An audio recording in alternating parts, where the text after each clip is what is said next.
کامیاب commander in chief ہیں کہ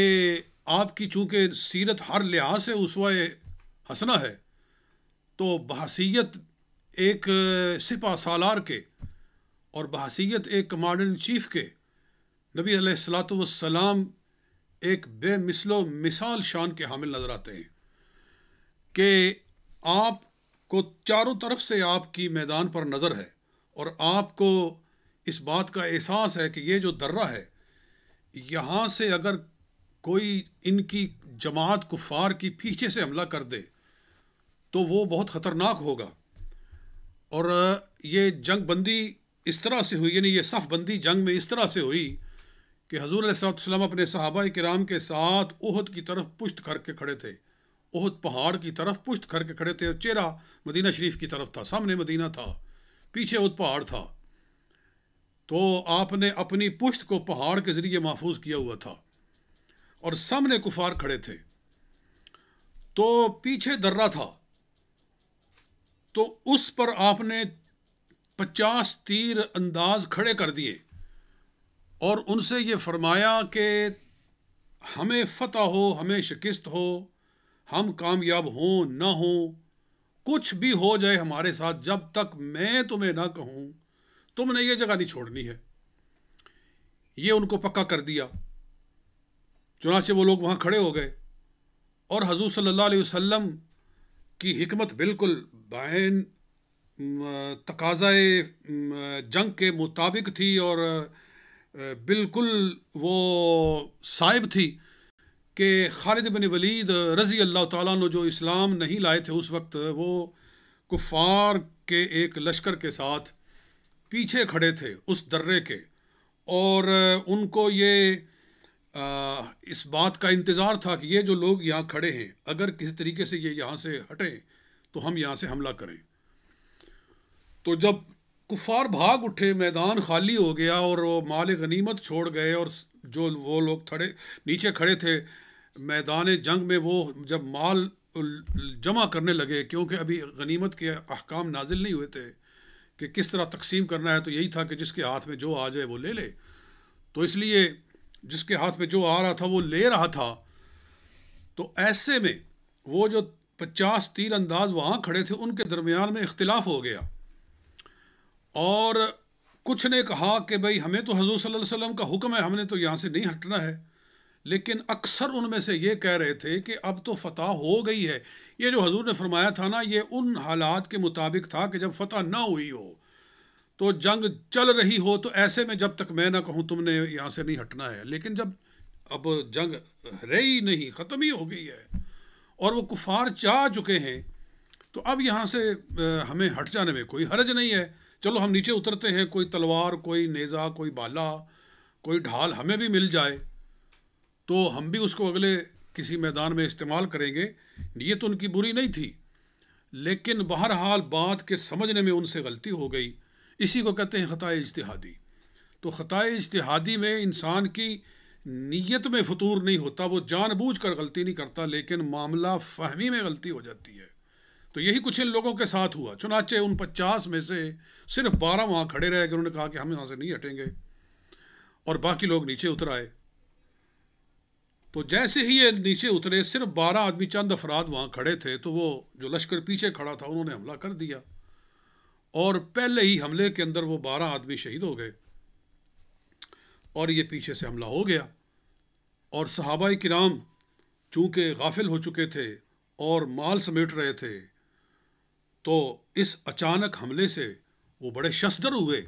کہ یہ کیا ہوا ہے، تو وہ سنبھل نہ پائے، اور پھر جو کفار بھاگے ہوئے تھے، جب انہوں نے دیکھا کہ ادھر سے حملہ ہوا ہے تو وہ واپس لوٹ آئے، پھر انہوں نے بھی حملہ کر دیا، اب دو طرفہ حملہ ہو گیا، اور بیچ میں صحابہ کرام تھے۔ تو اس وقت مجموعی طور پر 70 یا 72 صحابہ کرام شہید ہو گئے، 12 وہ تھے، اور باقی ایک بڑی تعداد صحابہ کرام کی شہید ہو گئی، اور زخمیوں کی تو کوئی تعداد ہی نہیں تھی، ہر کوئی زخمی تھا۔ اور اس وقت کفار کا سب سے بڑا ٹارگٹ حضور صلی اللہ علیہ وسلم تھے کہ ہم کسی نہ کسی طریقے سے حضور علیہ السلام کو شہید کر دیں، اور صحابہ کرام بھی اپنی جانوں کو بھول کر صرف اور صرف اپنے آقا و مولا صلی اللہ علیہ وسلم کی حفاظت میں لگ گئے۔ لوگوں نے اپنے بازو اوپر کر دیے سرکار کے، اور کسی نے ڈھال اپنی آپ کے کھڑی کر دی، سب حضور کو بچانے کی کوشش کر رہے ہیں، پتھر برسائے جا رہے ہیں، تیر برسائے جا رہے ہیں۔ ایسے میں نبی اکرم صلی اللہ علیہ وسلم کو پتھروں سے بچاتے بچاتے اور تیروں سے بچاتے بچاتے صحابہ کرام جام شہادت نوش کرتے گئے، اور پھر بھی ایک پتھر حضور علیہ الصلوۃ والسلام کے چہرہ انور کے اوپر آ کر لگ ہی گیا، آپ کا ہونٹ مبارک زخمی ہو گیا اور آپ کا دانت مبارک بھی زخمی ہو گیا، اور خون نکلا، اور حضور علیہ الصلوۃ والسلام کا کرتا مبارک اس سے خون آلود ہو گیا۔ تو یہ کیفیت تھی، یہ صورت تھی۔ تو اس موقع پر اللہ تعالیٰ نے قرآن نازل فرمایا اور فرمایا کہ وَلَقَدْ صَدَقَكُمُ اللَّهُ وَعْدَهُ، اللہ نے تو اپنا وعدہ پورا کر دیا، سچ کر دیا کہ جب تم اللہ کے دین کے لیے نکلتے ہو تو اللہ تمہیں کامیابی دیتا ہے۔ تو جب تم آئے اور تم نے حملہ کیا، اللہ نے تمہارا حملہ کامیاب کر دیا، کفار کو بھگا دیا۔ استحسونہم بإذنہ، جب تم اپنے رب کے حکم سے ان کو بھگا رہے تھے، ان کو مار رہے تھے، یہ اللہ نے اپنا وعدہ پورا کیا۔ حتیٰ اذا فشلتم، پھر تم ہی بزدل پڑ گئے، وتنازعتم فی الامر، اور تم نے اپنے معاملے میں جھگڑا کر دیا، تم خدا کے حکم کے اندر جھگڑا کرنے لگے، نبی کے حکم کی تعمیل کے اندر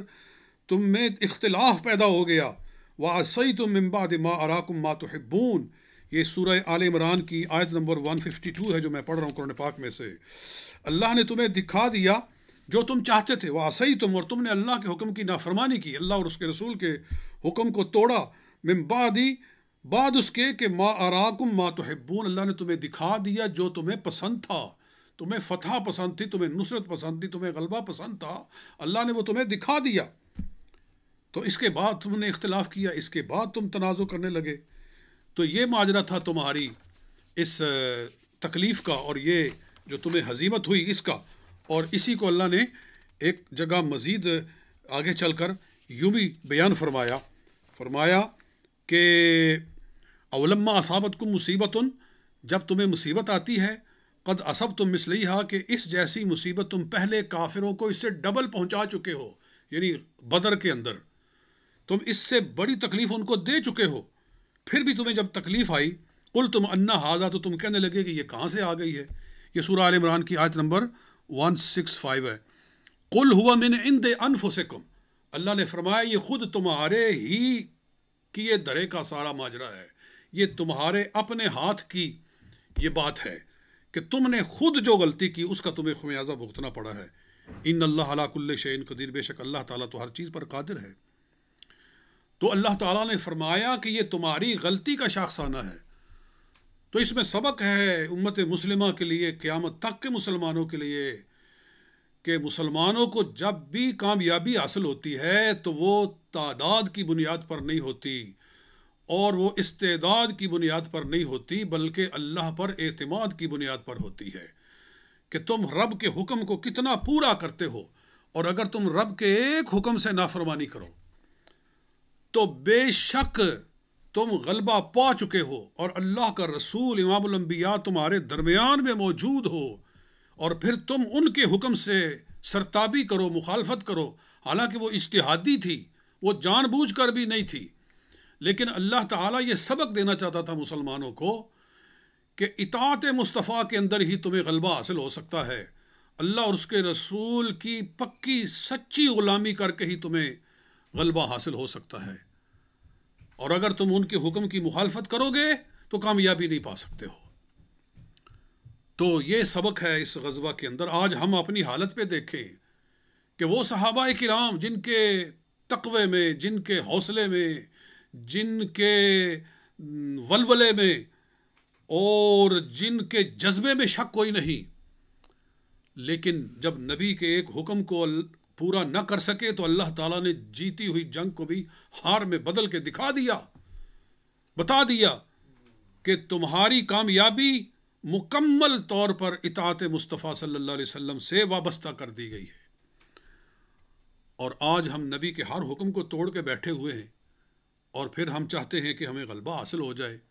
ہمیں کامیابی حاصل ہو جائے، تو یہ کیسے ہو سکتا ہے؟ علامہ اقبال علیہ الرحمہ ارشاد فرماتے ہیں وہ معزز تھے زمانے میں مسلمان ہو کر اور تم خوار ہوئے تارک قرآن ہو کر. جی تم نبی کا کون سا حکم آج پورا کر رہے ہو؟ خدا تو فرماتا ہے کہ مسلمان آپس میں رحم دل اور کفار پہ سخت ہوتے ہیں. جی والذین معہ اشداء علی الکفار رحماء بینہم، وہ آپس میں مہربان اور کافروں پہ سخت ہوتے ہیں. اور آج ہمارا کیا حال ہے کہ ہم اشداء علی المؤمنین اور رحماء للکفار ہو گئے ہیں. ہم کفار پہ رحم دل ہیں اور آپس میں ہم دست و گریبان ہیں. علامہ اقبال نے یہ بھی فرمایا کہ تم ہو آپس میں گریزاں وہ تھے آپس میں رحیم، چاہتے سب ہیں کہ ہوں اوج سریا پہ مقیم، پہلے کوئی پیدا تو کرے ان سا قلب سلیم. جی آپ فرماتے ہیں تم میں حوروں کا کوئی چاہنے والا ہی نہیں، جلوہ طور تو موجود ہے موسیٰ ہی نہیں. تو مطلب یہ ہے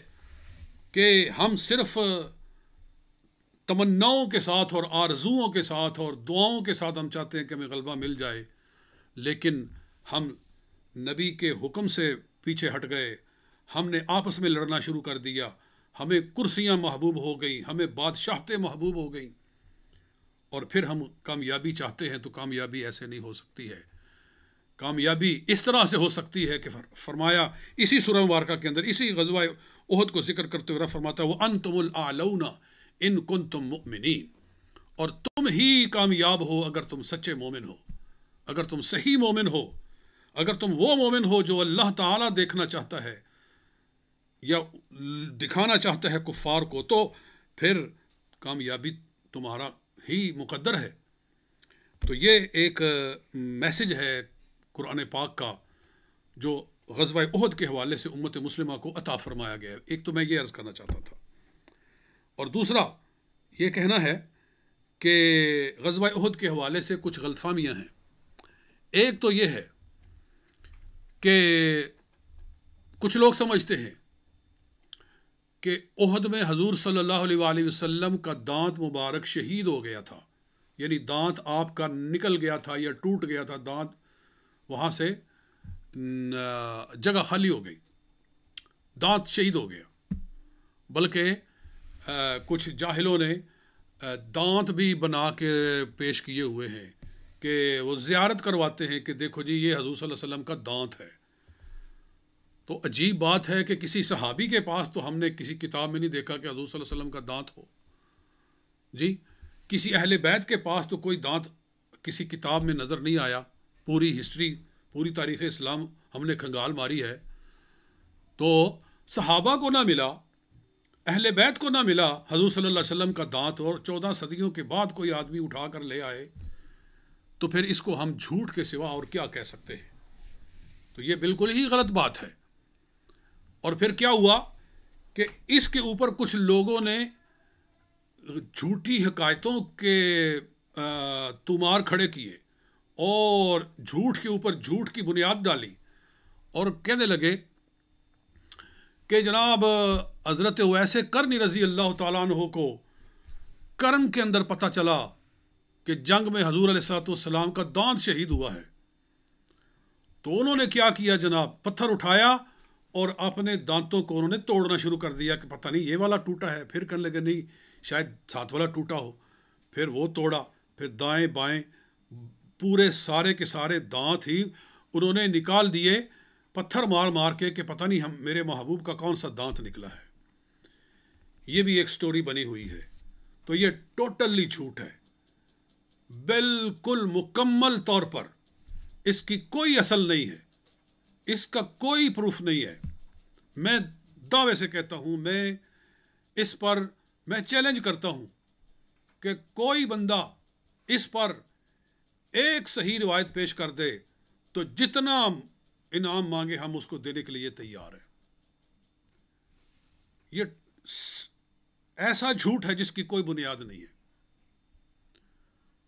اور پھر آپ دیکھیں کہ گمراہی پہ گمراہی کیسے آگے نکلتی ہے. پہلے تو دانت کا نکلنا ہی غلط ہے، پھر ویسے کرنی کا دانت کو توڑنا بالکل غلط ہے. اب اس کے اوپر ایک اور عمارت کھڑی کی گئی اور یہ کہا گیا کہ دیکھو اگر ویسے کرنی رضی اللہ تعالی عنہ حب رسول کے اندر اپنے دانت توڑ سکتے ہیں تو ہم نواسہ رسول کے غم میں کیا اپنے آپ کو زخمی نہیں کر سکتے؟ جی وہ جو محرم کے مہینے کے اندر چھریاں مارتے ہیں اپنے آپ کو اور زنجیریں مارتے ہیں اپنے آپ کو اور خون نکالتے ہیں اپنا، وہ لوگ اس کو اپنے لیے بطور دلیل کے پیش کرتے ہیں کہ دیکھو یہ تقاضۂ محبت ہے کہ حضرت امام علی مقام کو کربلا میں زخم آئے تو جناب ہم بھی اپنے آپ کو کہتے ہیں پتہ نہیں یہاں زخم آیا ہوگا، پتہ نہیں یہاں زخم آیا ہوگا، تو ہم جناب کبھی یہاں مارتے ہیں کبھی یہاں مارتے ہیں، اس طرح ہم اپنے سارے جسم کو زخمی کرتے ہیں۔ میرے والد گرامی محقق اسلام حضرت علامہ محمد علی رحمۃ اللہ تعالی علیہ بڑا خوبصورت جواب دیا کرتے تھے کہ پتہ نہیں یہاں زخم آیا کہ پتہ نہیں یہاں زخم آیا حضرت امام علی مقام کو سارے جسم کے اندر، وہ تو کچی باتیں ہیں نا، لیکن یہاں زخم آیا ہے، گردن کٹی ہے، یہ پکی بات ہے۔ تو کچی باتوں کے پیچھے پڑتے ہو، وہ جو پکی بات ہے اس کے پیچھے پڑو نا۔ جیسے آپ کی گردن کاٹ یہاں لگاؤ نا ایک ضرب اپنے اوپر اور اپنا گردن اپنی کاٹ کے پرے مارو نا، پتہ چلے کہ تمہیں کتنی محبت ہے امام علی مقام سے۔ تو یہ فضول باتوں کا کیا کیا جائے، لہٰذا یہ ساری بات ہی غلط ہے۔ ایک تو میں اس پر عرض کرنا چاہتا تھا۔ دوسرا، اور حضرت ویسے کرنی رضی اللہ تعالیٰ عنہ کی سیرت، آپ کے حالات کتابوں میں موجود ہیں، وہ تابعین میں سے ہیں، بلکہ ان کو سید التابعین کہا جاتا ہے۔ حضرت اویس بن عامر کرنی یمنی رضی اللہ تعالیٰ عنہ، ان کے حالات کتابوں میں لکھے ہوئے ہیں۔ جی تو لائیے کوئی کتاب دکھائیے، کس کتاب میں لکھا ہوا ہے کہ ان کے دانت شہید ہوئے تھے،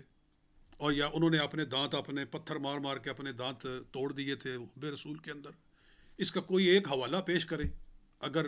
کسی کے اندر کوئی اخلاقی جرت ہے تو لائے پیش کرے، وگرنہ محض جھوٹ کے اوپر چلتے جانے کا کیا فائدہ ہے؟ تو یہ بات ہو گئی۔ ایک اور بات کی عرض کرنا چاہتا ہوں کہ ایک مسکنسپشن عہد کے حوالے سے یہ بھی پھیلائی جاتی ہے کہ سوائے حضرت علی رضی اللہ تعالیٰ عنہ کے کوئی بندہ بھی میدان میں حضور کے ساتھ نہیں رہ گیا تھا، سب چھوڑ کر بھاگ گئے، سب بھاگ گئے۔ یعنی وہ کہتے ہیں کہ ابو بکر بھاگ گئے، عمر بھاگ گئے، جی عثمان بھاگ گئے، اور عشرہ مبشرہ بھاگ گئے، مہاجرین بھاگ گئے، انصار بھاگ گئے، سب بھاگ گئے، اور اگر رہ گیا تو تنہا ابو طالب کا بیٹا حضرت علی المرتضیٰ رہ گئے، اور وہ حضور صلی اللہ علیہ وسلم کی حفاظت کرتے نظر آ رہے تھے، بس اور کوئی نہیں۔ یہ بات اہل تشیع کہتے ہیں،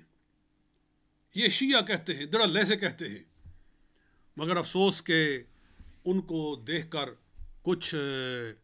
پلے سنی بھی کہنے شروع ہو گئے۔ تو میں ان کے پیچھے نہیں جاتا، میں خاص طور پر کتب اہل تشیع میں سے یہ دو حوالے آپ کے سامنے پیش کر کے اپنی گفتگو کو ختم کرنا چاہتا ہوں کہ یہ بات کس قدر غلط ہے۔ تو اور قرآن کے خلاف ہے، یہ قرآن کے ساتھ متصادم بات ہے۔ ایک میں ایک آیت مبارکہ قرآن پاک میں سے پیش کر دوں، وہ آیت ہی بتا رہی ہے کہ کیا میدان احد میں کسی موقع پر حضور صلی اللہ علیہ وسلم اکیلے رہے ہیں، ایسا ہوا ہے؟ تو سنیے اللہ کا قرآن فرمایا، وہی آیت جو میں نے پہلے آپ کو پڑھ کر سنائی ہے، کہ فرمایا استسعدون، یہ آیت نمبر 153 ہے، استسعدون، جب تم پہاڑ کی طرف چڑھ رہے تھے، یعنی جب تتر بتر ہوئے لوگ تو مسلمان جو تھے کچھ پہاڑ کی طرف جانے لگے، ولا تلوون علی احد، اور تم پیچھے مڑ کر کسی کی طرف دیکھ نہیں رہے تھے، والرسول یدعوکم فی اخراکم، اور رسول پاک صلی اللہ علیہ وسلم تمہیں تمہاری ہی ایک دوسری جماعت میں کھڑے ہو کر بلا رہے تھے۔ فی اخراکم، اس کا معنی ہے کہ والرسول یدعوکم فی الجماعۃ الاخری منکم، تمہاری ہی ایک جماعت میں کھڑے ہو کر تمہیں بلا رہے تھے کہ میری طرف آؤ۔ چنانچہ ایسا ہی ہوا، حضور علیہ الصلوۃ والسلام کے ساتھ میں کچھ جانثار کھڑے تھے، آپ نے ان میں کھڑے ہو کر کہا کہ ارے کہاں ہو، میں یہاں موجود ہوں، کیونکہ یہ شیطان نے افواہ پھیلائی کہ قتل محمد محمد صلی اللہ علیہ وسلم کو شہید کر دیا گیا ہے۔ اس خبر نے لوگوں کے حوصلے پست کر دیے اور لوگ ادھر ادھر بھاگنے لگے، تو نبی علیہ الصلوۃ والسلام نے پکار کر فرمایا میں موجود ہوں تمہارے درمیان میں، میری طرف آؤ، کدھر جا رہے ہو؟ بس یہ سننا تھا کہ لپک کر صحابہ کرام آپ کی طرف آئے اور جمع ہو گئے، اور پھر صحابہ کرام لائن بنا کر کھڑے ہوئے تو کفار نے دیکھا کہ اب تو یہ پھر منظم ہو گئے ہیں، چنانچہ وہ ٹھٹر کر پر پیچھے کھڑے ہو گئے، پھر ان کو دوبارہ حملہ کرنے کی جرت نہیں ہوئی ہے، اور پھر وہیں سے واپس چلے گئے جب انہوں نے دیکھا کہ اللہ کے شیر پھر کٹھے ہو گئے ہیں اور اب یہ زخم خوردہ شیر ہیں، اب اگر حملہ کیا تو ہمیں یہ تکا بوٹی کر کے رکھ دیں گے، پھر ان کو حملہ کرنے کی جرت نہیں ہوئی۔ یہ اللہ کے شیروں کا دبدبہ اور رعب تھا۔ ٹھیک ہے، ان سے ایک خطا ہوئی اور جس کی وجہ سے ان کو تکلیف پیش آئی۔ تو اللہ تعالیٰ کیا ارشاد فرما رہا ہے؟ والرسول یدعوکم، رسول پاک بھاگنے والوں کو بلا رہے تھے فی اخراکم، تمہاری ہی ایک جماعت میں۔ تو جماعت میں کھڑے تھے حضور صلی اللہ علیہ وسلم، تو پھر شرم نہیں آتی لوگوں کو قرآن پاک سے منہ موڑ کر صحابہ کرام کے بارے میں بدگمانیاں پیدا کرتے ہوئے، اور خصوصاً سیدنا صدیق اکبر اور حضرت فاروق اعظم رضوان اللہ تعالیٰ اجمعین شیخین کریمین کے بارے میں ایسی باتیں کرتے ہوئے؟ یہ تو قرآن پاک کا ایک ریفرنس ہو گیا۔ اور اس کے بعد یہ میرے ہاتھ میں تفسیر مجمع البیان ہے، یہ اہل تشیع کی بہت معتبر کتاب ہے، مجمع البیان فی تفسیر القرآن، یہ آپ کو نظر آ رہا ہے۔ علامہ ابو علی الفضل بن الحسن الطبرسی یہ اس کا مصنف ہے، اور صفحہ نمبر 423 اس میں کہہ رہے ہیں کہ وذکر ابو القاسم البلخی، ابو القاسم بلخی نے ذکر کیا ہے انہ لم یبق مع النبی صلی اللہ علیہ وسلم یوم احد الا 13 نفسا، کہ نبی اکرم صلی اللہ علیہ وآلہ وسلم کے ساتھ احد کے میدان میں صرف 13 آدمی باقی رہ گئے، یعنی 13 آدمی بہرحال موجود تھے۔ 5 من المہاجرین و 8 من الانصار، ان میں سے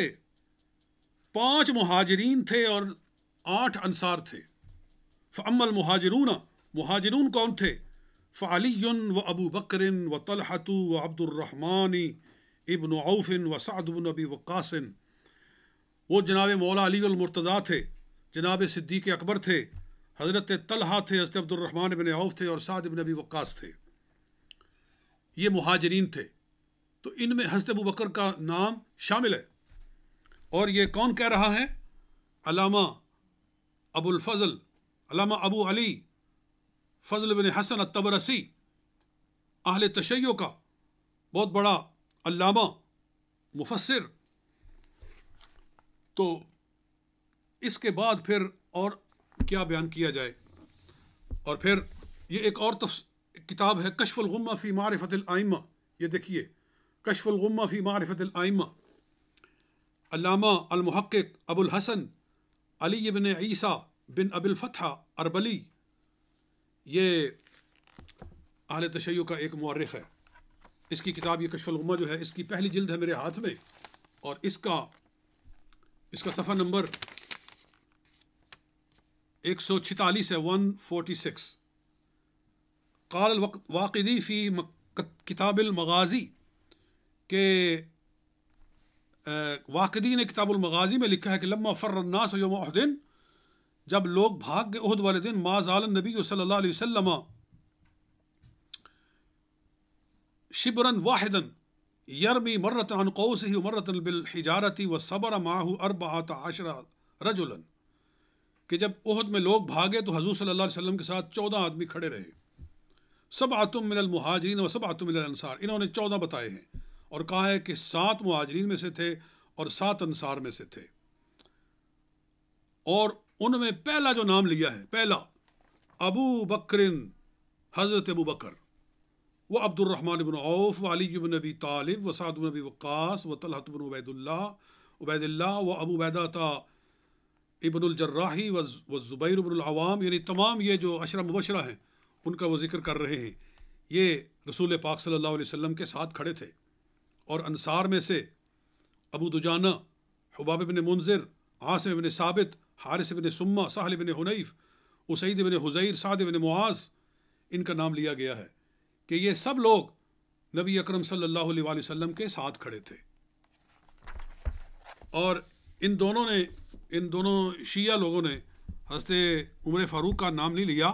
لیکن ہماری کتابوں کے اندر آپ اٹھائیں سبل الہدی والرشاد اٹھا کر دیکھ لیں، الاصابہ فی معرفت الصحابہ اٹھا کر دیکھ لیں، اسی طرح آپ اسد الغابہ اٹھا کر دیکھ لیں، اور کتب اہل سنت جو ہیں ان کے اندر حضرت صدیق اکبر کا، حضرت عمر فاروق کا نام آتا ہے۔ ہاں، حضرت عثمان غنی کا اس جماعت کے اندر، وہ جو 12 13 یا 14 جتنے تھے، ان کے اندر نام موجود نہیں ہے، ہو سکتا ہے وہ تھوڑا سا آگے پیچھے ہو گئے ہوں، لیکن بعد میں سارے اکٹھے ہو گئے تھے۔ تو یہ کہنا کہ کوئی وہاں کھڑا ہی نہیں رہ گیا تھا، سب ہی بھاگ گئے تھے، تو اس انتہائی غلیظ اور بے بنیاد جھوٹ کی کوئی حقیقت نہیں ہے، اور صحابہ کرام کے بارے میں اس طرح کی بدظنیاں، بدگمانیاں نہیں کرنی چاہیے، اور ان لوگوں کے جہاد سے آج ہم مسلمان بیٹھے ہوئے ہیں، تو ان کا شکر گزار رہنا چاہیے کہ ان کی قربانیوں کے صدقے آج اسلام زندہ ہے، موجود ہے، اور ہم کلمہ پڑھ رہے ہیں۔ اللہ تعالی ہمیں سمجھنے، عمل کرنے کی توفیق رفیق عطا فرمائے۔ وآخر دعوانا الحمد للہ رب العالمین۔